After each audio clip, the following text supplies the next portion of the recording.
कृपया चैनल को सब्सक्राइब करें। धन्यवाद। साधु बने तो माया छूटे, वैरागी बने तो छूटे यह तन। जब हरि से सच्चा प्रेम हो जाए तो छूटे सारे जग के बंधन। राधे राधे हरे कृष्णा। प्रिय माताओं बहनों, आप सभी को अजा एकादशी व्रत की हार्दिक शुभकामनाएं। प्रभु श्री लक्ष्मी नारायण आप सभी पर सदा ही अपनी कृपा बनाए रखें।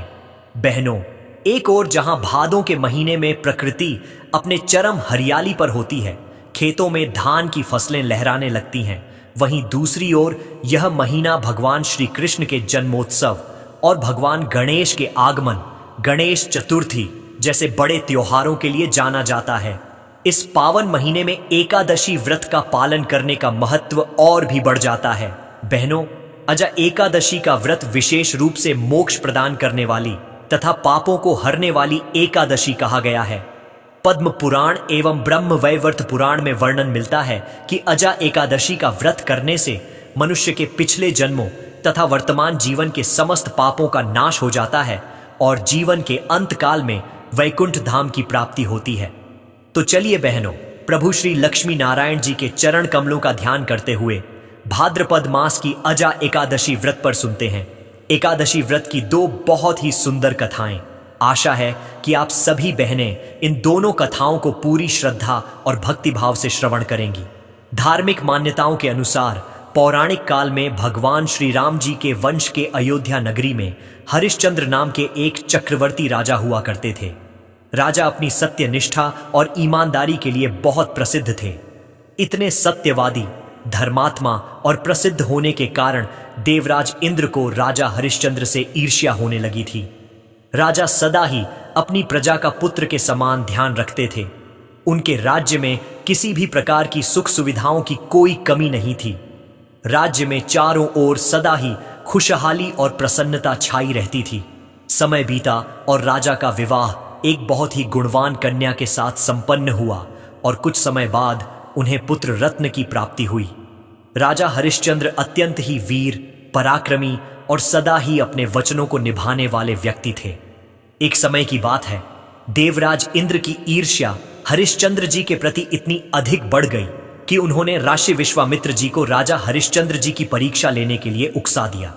एक दिन जब राजा सो रहे थे तो महर्षि विश्वामित्र ने अपने योग बल से राजा को सपने में ऐसा दृश्य दिखाया कि अर्षि विश्वामित्र को उन्होंने अपना सारा राज्यपाट दान कर दिया है। जब सुबह राजा हरिश्चंद्र जी अपने दरबार में गए तो उन्होंने देखा कि अर्षि विश्वामित्र वास्तव में अयोध्या आए हुए हैं और उनके द्वार पर आकर कहने लगे कि हे राजन, आज स्वप्न में आपने मुझे अपना राज्य दान कर दिया है, तो अब अपनी सत्यनिष्ठा का परिचय देते हुए अपना सारा राजपाट, सारा धन मुझे दान करें। राजा ने सत्यनिष्ठा का पालन करते हुए स्वप्न में किए गए दान को भी वास्तविक दान के समान ही माना और संपूर्ण राज्य विश्वामित्र जी को सौंप दिया। राजा हरिश्चंद्र पूरी पृथ्वी के सम्राट थे और क्योंकि अब उन्होंने अपना संपूर्ण राज्य दान कर दिया था तो दान की हुई भूमि पर रहना उन्हें उचित नहीं लगा। इसलिए वह अपनी स्त्री और पुत्र के साथ काशी आ गए। क्योंकि पुराणों में यह वर्णन है कि काशी भगवान शंकर के त्रिशूल पर बसी है, अतः वह पृथ्वी पर होने पर भी पृथ्वी से अलग मानी जाती है। अयोध्या से जब राजा हरिश्चंद्र जाने लगे तब विश्वामित्र जी ने कहा, हे राजन, जप, तप और अनुष्ठान यह सब बिना दक्षिणा के सफल नहीं होते हैं। तुमने इतना बड़ा दान मुझे दे दिया है तो इसकी दक्षिणा में 1000 सोने की मोहरें और दे दो। पूरा राजपाट दान देने के बाद राजा हरिश्चंद्र के पास अब कोई धन नहीं बचा था, क्योंकि पूरा राज्य दान करने के साथ ही राज्य का सारा धन भी वह दान कर चुके थे। अब अर्षि को दक्षिणा देने के लिए उन्होंने 1 महीने का समय मांगा और परिवार सहित काशी आ गए। काशी में उन्होंने अपनी पत्नी शेव्या को एक ब्राह्मण के यहाँ भेज दिया, लेकिन उनका बेटा एक छोटा बालक था और प्रार्थना करने पर ब्राह्मण ने उसे उसकी माता के साथ रहने की आज्ञा दे दी थी। दान के लिए दक्षिणा चुकाने हेतु अब राजा के पास कुछ भी नहीं बचा, तो राजा हरिश्चंद्र को पूर्व जन्म के कर्म फल के कारण खुद को बेचना पड़ा और इस प्रकार से राजा हरिश्चंद्र को एक डोम ने खरीद लिया जो शमशान भूमि में लोगों के दाह संस्कार का काम करवाता था। और इस प्रकार राजा ने अर्षि विश्वामित्र को 1000 मोहर दक्षिणा में दे दी। महारानी शेव्या भी अब ब्राह्मण के घर में दासी का काम करने लगी थीं। राजा एक चांडाल के दास बन गए और उसके यहां कफन लेने का काम करने लगे। राजा चांडाल के दास बनकर सत्य को धारण करते हुए मृतकों का वस्त्र ग्रहण करते रहे, मगर किसी प्रकार से वह सत्य से कभी विचलित नहीं हुए। जब इसी प्रकार राजा को कई वर्ष बीत गए तो उन्हें अपने इस नीच कर्म पर बड़ा दुख हुआ और वह इससे मुक्त होने का उपाय खोजने लगे। कई बार राजा चिंता के समुद्र में डूबकर अपने मन में विचार करने लगते कि मैं कहां जाऊं, क्या करूं जिससे मेरा उद्धार हो, किस प्रकार से मैं इस नीच कर्म से मुक्ति पाऊं। एक बार की बात है, वह इसी चिंता में बैठे थे कि गौतम आर्षि उनके पास पहुंचे। हरिश्चंद्र ने उन्हें प्रणाम किया और अपनी दुख भरी कथा सुनाने लगे। राजा हरिश्चंद्र की दुख भरी कहानी सुनकर महर्षि गौतम भी अत्यंत दुखी हुए और उन्होंने राजा से कहा, हे राजन, भादो माह के कृष्ण पक्ष की एकादशी का नाम अजा है। तुम उस एकादशी का विधान पूर्वक व्रत करो तथा रात्रि को जागरण करो, इससे तुम्हारे सभी पाप नष्ट हो जाएंगे। हे राजन, तुम्हारे प्रबल भाग्य से आज से 7 दिन बाद ही भाद्रपद कृष्ण पक्ष की अजा एकादशी आने वाली है। आर्षि गौतम ने कहा कि इस व्रत के पुण्य प्रभाव से तुम्हारे समस्त पाप नष्ट हो जाएंगे। तुम्हें तुम्हारी स्त्री और तुम्हारा पुत्र दोनों ही वापस मिल जाएंगे और साथ ही तुम्हारा खोया हुआ राजपाट भी तुम्हें प्राप्त हो जाएगा। इस प्रकार राजा से सब विधान कहकर गौतम आर्षि उसी समय वहां अंतर्ध्यान हो गए। जब 7 दिन के बाद अजा एकादशी का व्रत आया तो राजा हरिश्चंद्र ने महर्षि के कहे अनुसार विधान पूर्वक उपवास तथा रात्रि में जागरण किया और अगले दिन यानी कि द्वादशी को व्रत का पारण किया। इसी प्रकार से एक दिन राजकुमार ब्राह्मण की पूजा के लिए बगीचे से फूल चुन रहा था और वहां उसे अचानक से एक सांप ने काट लिया। सांप का विष राजकुमार की देह में फैल गया और वह बेहोश होकर भूमि पर गिर पड़ा और उसकी मृत्यु हो गई। यह सब जब महारानी शेव्या ने देखा तो उनकी तो जैसे दुनिया ही उजड़ गई थी और पुत्र की मृत्यु के शोक में जैसे रानी पागल हो गई। उनके पास कोई धीरज देने वाला भी नहीं था और ना ही उनके पुत्र को श्मशान तक पहुंचाने वाला कोई था। रानी अकेले ही अपने पुत्र की मृत्यु पर बिलखती रही। अब रानी अपने पुत्र की देह को हाथों में उठाए अकेली रात के समय श्मशान पहुंची।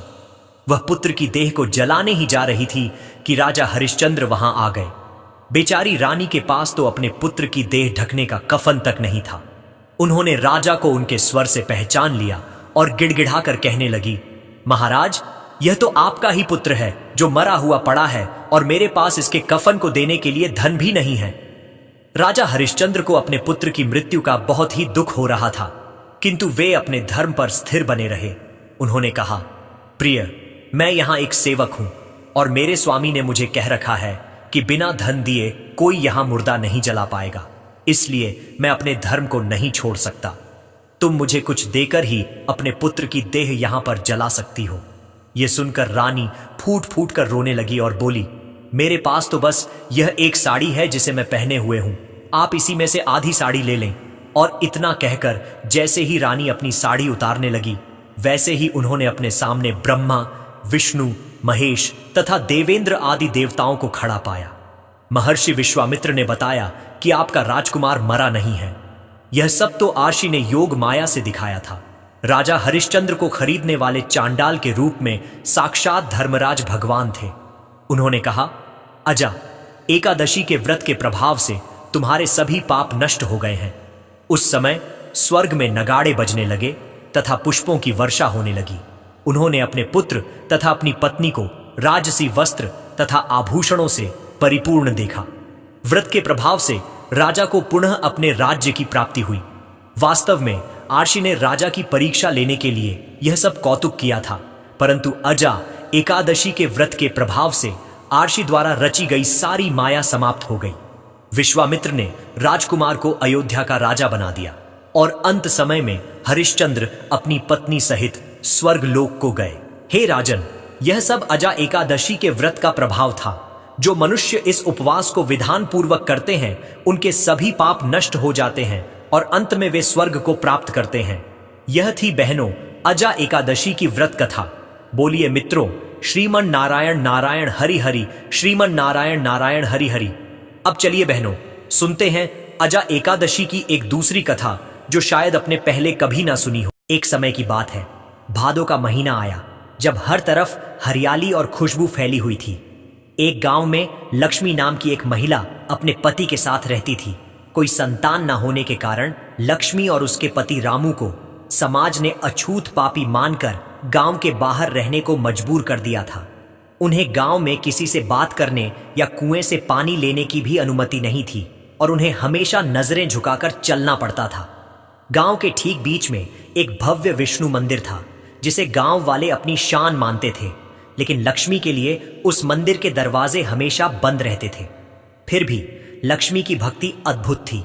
वह हर दिन सूरज उगने से पहले उठकर अपनी झोपड़ी के बाहर की सफाई करती और फिर दूर से ही पीपल के पेड़ के पीछे छिपकर हाथ जोड़कर मंदिर की ओर देखती और भगवान विष्णु को प्रणाम करती। उसकी आंखें हमेशा मंदिर के विशाल द्वार पर टिकी रहती थीं और उसके मन में एक ही इच्छा थी, एक बार, बस एक बार वह उस मंदिर के अंदर जाकर अपने प्रभु के चरणों को छू सके। उसकी यह भक्ति केवल बाहरी दिखावे की नहीं थी, बल्कि उसके हृदय की गहराई से निकलती थी। वह और रामू हर रात साथ बैठकर भजन गाते, जिसमें उनका सारा दर्द, सारी पीड़ा और उनका सारा प्रेम घुल मिल जाता था।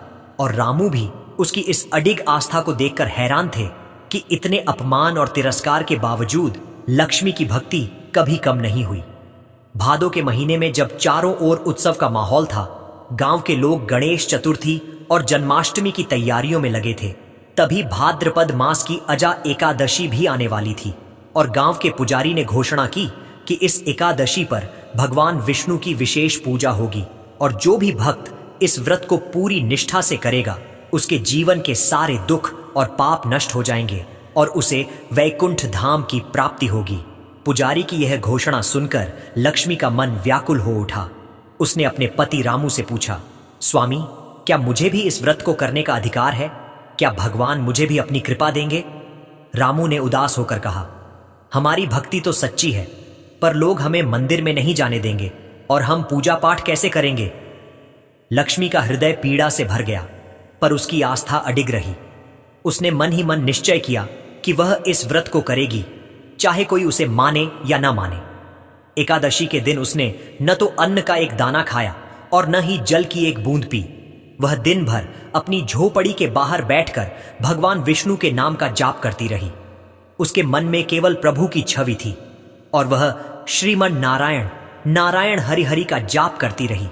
उसके भजन में इतना दर्द और इतनी श्रद्धा थी कि जैसे उसने पूरे ब्रह्मांड को हिला दिया हो। सूर्यास्त हुआ और गांव के सारे लोग मंदिर की ओर चल पड़े। उनके हाथों में पूजा की थाल और फूलों की मालाएं थीं, पर लक्ष्मी अपनी झोपड़ी के बाहर ही बैठी रही, क्योंकि उसे पता था कि मंदिर के द्वार उसके लिए नहीं है। जैसे जैसे रात गहराती गई, गांव में सन्नाटा छा गया, पर लक्ष्मी की भक्ति जाग रही थी। वह चुपके से अपनी जगह से उठी और मंदिर की ओर चल पड़ी। उसके कदम भारी थे और उसका हृदय धक धक कर रहा था। वह जानती थी कि उसे कोई देख लेगा तो उसे और भी अपमान सहना पड़ेगा, पर उसकी भक्ति उसे खींच रही थी। वह मंदिर के विशाल द्वार पर पहुंची और वहीं बैठ गई। उसके आंसू टपक रहे थे और वह बंद दरवाजों की ओर देखकर भगवान से प्रार्थना करने लगी, हे प्रभु, मैं जानती हूं कि मैं आपके मंदिर के अंदर जाने के लायक नहीं हूं, पर मेरी भक्ति सच्ची है। क्या आप मुझे यहां से ही देख सकते हैं? क्या आप मुझ पर भी अपनी कृपा बरसा सकते हैं? अचानक मंदिर के भीतर से एक तेज दिव्य प्रकाश बाहर की ओर आने लगा और गांव का पुजारी, जो मंदिर के अंदर ही सो रहा था, उस प्रकाश को देखकर चौंक गया। उसने देखा कि मंदिर के विशाल कपाट अपने आप खुल रहे हैं और अंदर की मूर्ति से पसीना बह रहा था। पुजारी घबरा गया और उसने पूरे गांव को जगाया, जल्दी आओ, देखो ये क्या हो रहा है, भगवान अपनी जगह से हिल रहे हैं। पूरे गांव के लोग वहां इकट्ठा हो गए और यह देखकर हैरान रह गए कि मूर्ति हिल रही थी और उसके माथे से पसीना टपक रहा था। तभी एक गहरी और पवित्र आकाशवाणी हुई, हे पुजारी, तुम किस बात की प्रतीक्षा कर रहे हो? मेरा सबसे प्रिय भक्त मंदिर के बाहर खड़ा है। मेरे मंदिर के द्वार पर मेरी सबसे बड़ी भक्त है, जिसने अपनी सच्ची भक्ति से मुझे यहां आने के लिए मजबूर कर दिया। तुम उसे अंदर आने दो, तभी मैं अपनी जगह पर स्थिर हो पाऊंगा। यह सुनकर पुजारी शर्मिंदा हो गया। उसने चारों ओर देखा और उसकी नजर लक्ष्मी पर पड़ी, जो अब भी आंसू बहा रही थी। वह समझ गया कि भगवान किसे अपना भक्त कह रहे हैं। पुजारी ने बिना एक पल की देरी किए खुद आगे बढ़कर लक्ष्मी का हाथ पकड़ा और उसे मंदिर के अंदर ले आए। लक्ष्मी डर और आश्चर्य से कांप रही थी। उसने कभी सोचा भी नहीं था कि ऐसा कुछ हो सकता है। जैसे ही लक्ष्मी ने मंदिर के अंदर कदम रखा, एक दिव्य सुगंध पूरे वातावरण में फैल गई और जैसे ही उसने भगवान विष्णु की मूर्ति के चरणों को स्पर्श किया, मूर्ति अपने आसन पर पूरी तरह से स्थिर हो गई और उसकी आंखें शांत हो गईं। उस दिन पूरे गांव को यह एहसास हुआ कि भक्ति का मार्ग किसी भी जाति या सामाजिक बंधन से नहीं रोका जा सकता। भगवान तो केवल सच्चे हृदय को देखते हैं और वह सबसे गरीब, सबसे तिरस्कृत भक्त के लिए भी अपना द्वार खोल देते हैं। उस चमत्कारिक घटना के बाद लक्ष्मी और उसका पति गांव के लोगों के लिए सम्माननीय बन गए। गांव में छुआछूत का भेदभाव खत्म हो गया और सभी लोग बिना किसी भेदभाव के मंदिर में पूजा करने लगे। लेकिन लक्ष्मी के मन में एक कसक बाकी थी। वह और रामू दोनों ही संतान सुख से वंचित थे। गांव की कुछ महिलाएं अभी भी दबे मुंह लक्ष्मी को बांझ और अपवित्र कहकर कोसा करती थी। बहनों, गांव की कुछ महिलाएं न तो लक्ष्मी को किसी शुभ कार्य पर अपने घर में बुलाती और ना ही उसे किसी भी समारोह में शामिल होने का निमंत्रण देती, जिस कारण अभी भी लक्ष्मी और उसका पति अत्यंत ही दुखी रहते थे। एक रात जब लक्ष्मी और रामू अपनी झोपड़ी में बैठकर भजन गा रहे थे, तभी लक्ष्मी को महसूस हुआ जैसे कमरे में एक दिव्य खुशबू फैल गई हो और एक मधुर शांत आवाज सुनाई दी। यह आवाज थी स्वयं भगवान विष्णु की। आकाशवाणी हुई, हे मेरी प्रिय भक्त लक्ष्मी, तुमने अपनी निस्वार्थ भक्ति से मुझे प्रसन्न कर दिया है। आज से तुम्हारे जीवन का हर दुख समाप्त होता है। जिस संतान की इच्छा तुम्हारे मन में है, मैं तुम्हें वही वरदान देता हूं। कुछ ही महीनों बाद गांव में यह खुशखबरी फैल गई कि लक्ष्मी मां बनने वाली है। समय बीतता गया और एक शुभ दिन भाद्रपद मास की शुक्ल पक्ष की एकादशी को ही लक्ष्मी ने एक सुंदर और स्वस्थ बालक को जन्म दिया। गांव के लोगों ने उस बालक का नाम विष्णु प्रसाद रखा, क्योंकि वे जानते थे कि यह भगवान विष्णु का ही प्रसाद था। उस दिन के बाद से भाद्रपद मास की एकादशी का व्रत उस गांव में केवल एक धार्मिक परंपरा नहीं, बल्कि प्रेम, समानता और सच्ची भक्ति का प्रतीक बन गया। लक्ष्मी ने अपना जीवन भगवान की सेवा में बिताया और अपने अंतिम समय में वह वैकुंठ धाम को चली गईं, जहां उन्हें स्वयं भगवान ने अपने पास बिठाया। उनकी कहानी आज भी लोगों को यह संदेश देती है कि ईश्वर के दरबार में कोई छोटा या बड़ा नहीं होता, केवल सच्ची भक्ति ही मायने रखती है। यह कथा हमें सिखाती है कि भगवान श्री हरि की भक्ति जाति और धर्म के बंधनों से कहीं ऊपर है। सच्ची श्रद्धा और निर्मल हृदय ही हमें ईश्वर के सबसे करीब ले जाते हैं।